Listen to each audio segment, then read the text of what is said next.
It's Wednesday, January 21st, 2026, and here is your afternoon or evening update on this historic winter storm that's on the way. Let's start off by talking about the 12Z Euro, which held on to the northward trend. So that's what I want to start off with today, is we've still got this critical shift to the north. Yesterday, we were talking about this storm being about 150 miles farther south than what we think it will be now. The north shift has maintained itself. This means that the ice storm situation has gotten a lot worse for a lot more people, and the heavy snow situation has moved up into some areas that maybe weren't expecting so much. However, I still want to stress that we're still far enough out to where things could change back, but this is where we are now. By Saturday, January 24th at 10 a.m., we're going to have heavy snow in southwest Missouri. Okay, we're also going to have heavy icing happening in the Red River Valley over towards Little Rock, and Dallas is going to be right on the line between rain and snow and freezing rain here. I do believe that if it's just 1 degree colder in Dallas than what we think right now, we could have a pretty serious freezing rain situation on our hands in Dallas. So don't let your guard down in Dallas. You're still definitely in the crosshairs of a potentially damaging ice storm. You're definitely going to be having that mixed precipitation by Sunday, January 25th at 4 a.m. But look at this. It goes all the way up into Tennessee, Kentucky, North Carolina, South Carolina, and then we've got that heavy snow band up here in portions of the Ohio River Valley, now moving over into the Mid-Atlantic and Northeast. Let's keep this going. That warm sector is robust. We literally could have rain making it all the way up into Kentucky, where just yesterday we were looking at potentially an all-snow 2-foot event in southeast Kentucky. Now it looks like there's a pretty good chance the warm nose is going to creep up far enough to actually bring rainfall to this area, which is pretty incredible. It's not very uncommon that we see these northward shifts. It's not very common that we see the waffling back and forth with the models, but this is a pretty dramatic shift. I've got a feeling, though, that I'm going to come back on here tomorrow and be like, oh, wait, guys, it shifted back the other way. I just don't know how much it's going to shift back. For now, we're taking this as it is, and we're assuming that this is going to be somewhat close to what we end up with. And man, that means a huge snowstorm for the I-95 corridor between Baltimore and New York City. And it unfortunately means heavy ice for Virginia and North Carolina. Let's keep pushing this forward. There's that big storm. We actually get a coastal low riding up the East Coast that's going to help amplify the snow totals for portions of New England and the Northeast. All right, let's jump into talking about the forecast that genuinely concerns me. I still think we've got a potentially catastrophic ice storm on our hands from North Texas through Arkansas and into Tennessee, and then potentially also over in the Appalachian Mountains in Georgia, South Carolina, and North Carolina. The Weather Prediction Center is now actually explicitly warning about ice accretion over 1 inch in some spots, which would be absolutely destructive to power infrastructure. The bullseye for this ice threat includes the I-35 corridor near Dallas-Fort Worth, extending northeast along I-30 and I-40 into Memphis and Nashville. And I explained this in the earlier video, but the reason why we're having such a daggone problem with ice is because of the way that this storm is set up. We've got so much cold air coming out of the north. Don't get me wrong, we've got ample amounts of cold air, but it's shallow. It doesn't go very high up in the sky. It's kind of just like creeping over the United States. And this shallow layer of cold air down near the surface is going to be very cold. But what's above that is some pretty warm air from the Gulf. So we get the clouds and the storm coming through, and it's raining, and it falls into that shallow layer of cold air, and it doesn't have time to freeze before it hits the ground. But the ground and the air just above the ground could be as low as 25, 26, 27 degrees. And here we are. It's not snowing. It's not sleeting, it's raining, and that rain freezes on impact. And my goodness, that's going to lead to some big problems, especially as the rain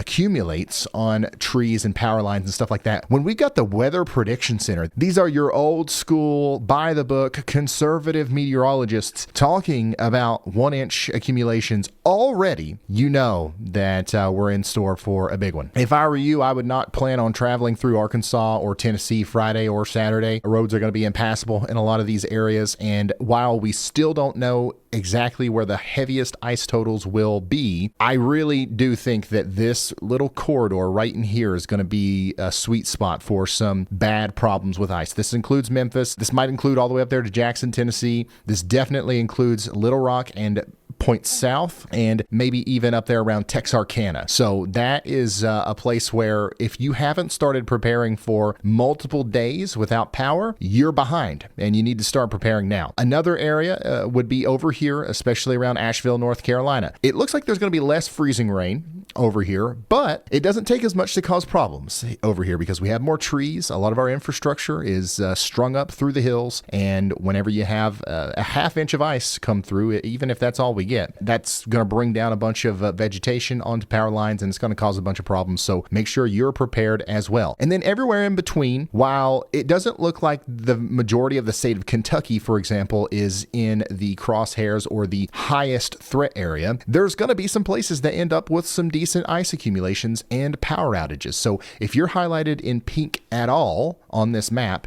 you should be taking preparations and getting ready for some sort of an ice storm. All right, let's take a look at the latest snowfall totals from the national blend of models. We're still talking about a bunch of snow over here between Oklahoma City and Wichita, Kansas. Anywhere from 8 to 12 inches of snow is going to be possible over here. I think 8 to 10 inches is going to be possible in Amarillo. Wichita Falls, you're probably a little bit too far south to get in on the big part of the snow, but I still think 3 or 4 inches is going to be possible. 2 inches in Dallas, but remember, everybody on this fringe area, the transition zone, is going to be fair game for a catastrophic ice storm. Just north of that, though, in Bentonville, Arkansas, we're talking about 8 inches. I think that sounds pretty realistic. There is going to be a connecting band, though, that the models haven't figured out yet. You see how we got this huge blob of, over a foot of snow over here. We've got another little bullseye back here. There will be a connection, and there's going to be a thin area that likely gets over a foot of snow that goes through here, but we don't know exactly where that is yet. It could include St. Louis.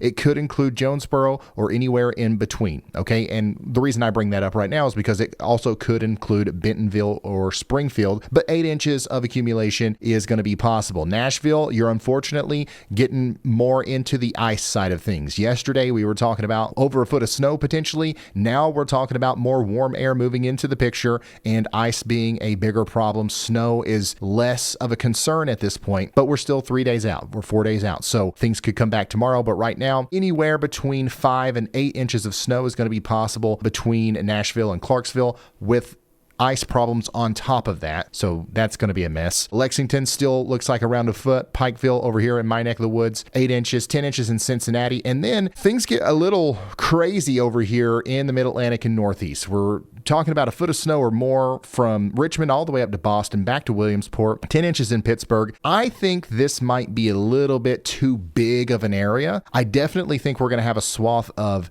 12 to 18 inches of snow over here on the East Coast. I just don't know if it will be this large. So get ready for more than a foot of snow, I think, in Washington, D.C., Philadelphia, New York, Boston. But Williamsport, Harrisburg, a little bit farther inland, I'm not completely sold that we'll be dealing with this much snow that far back. I could be wrong, but right now, let's not account for this huge area of high snow totals and just kind of shrink it down in our minds a little bit. If this continues to show up, though, we will certainly let you know. Once again, I'm going to be doing 2 videos a day, trying to keep you updated on the latest as we go forward. And yes, I know we got a lot of people watching in Asheville, Charlotte, and Raleigh, all the way down into portions of South Carolina as well. It looks like North Carolina, the big snow is not going to happen. The recent models show ice being a much bigger problem in North Carolina. Now, the farther north you are, the more snow that you could potentially get in on. Raleigh to Greensboro, we're talking about 2 to 4 inches. Up here, just north of Winston-Salem, there's going to be a couple places that could potentially get 6 inches of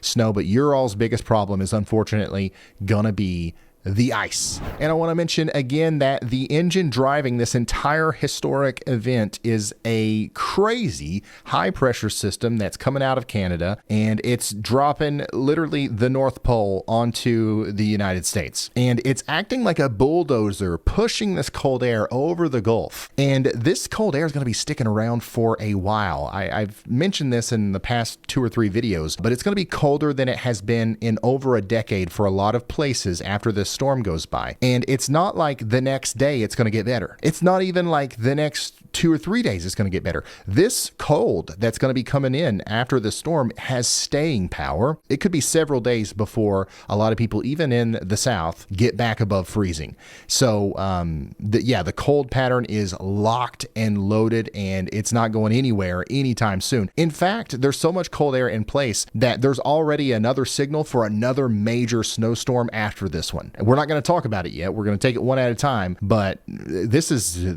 a really intense winter pattern that we're in right now. So this all gets started on Friday. I'll likely be live on Friday, but we've got an enhanced risk of winter storm already from Oklahoma City over to Little Rock. So get ready for that. You need to be taking precautions now, especially in the purple area here. And then Saturday, that's going to be our biggest day. That's where the most people are going to be impacted. If you don't care about the weather, you will Saturday. Okay, hold me to that. You will Saturday. And then I think that our enhanced probability area is probably going to shift north on the next update, which I will show you tomorrow morning. And then, of course, we do have that day 5 enhanced risk all the way over there on the East Coast as well, from Richmond up towards Boston. And this is likely going to expand with our next update in the morning as well. This year, we are rolling out the brand new Yolometer 3.0. And guys, this is a serious upgrade. We have made it out of a sturdier material, so it's built to last through multiple winters, and it looks even cooler than before. Big, bright, and beautiful. Perfect for those snow measurement photos that you're going to share all over social media whenever the snow comes. But here's the best part. Flip your Yolometer over and you're going to see a QR code. Scan that bad boy and it's going to take you right to where you can share your snow picture with me. No hunting around for links during a blizzard or trying to send it through Twitter or Facebook or whatever. Just measure it, scan it, share it. And speaking of sharing your measurements, during every snow stream this winter, we are going to pick a random snow measurement and we're going to send you $1,000. We've done this every winter. It's really fun. Some winters we don't do it very often because it hasn't been snowing much, but this year is not going to be like that. $1,000. That's right. Just for measuring snow. You could be standing in your driveway with a Yolometer, take a photo, and boom, you're in the running. But this is not just about winning money. These Yolometers help us fund our operations here. They help us hire more storm chasers for tornado season and for hurricane season. And they help us bring you the best live severe weather coverage that we could possibly create. So head on over to shopryanhall.com right now and grab yourself a Yolometer 3.0. Get yours now over at shopryanhall.com. The link's at the top of the description. Make sure you share those photos with me. All right, that's all the weather talk I have for you today. This is new. We've done 2 videos today. We're going to try to do it again tomorrow. Let us know what you think down in the comments down below. And also make sure you're subscribed and you like this video and keep coming back. And once again, we're going to do 2 videos tomorrow and we're probably going to go live Friday, Saturday, and Sunday. So get ready. I'll see you in the next one. Goodbye.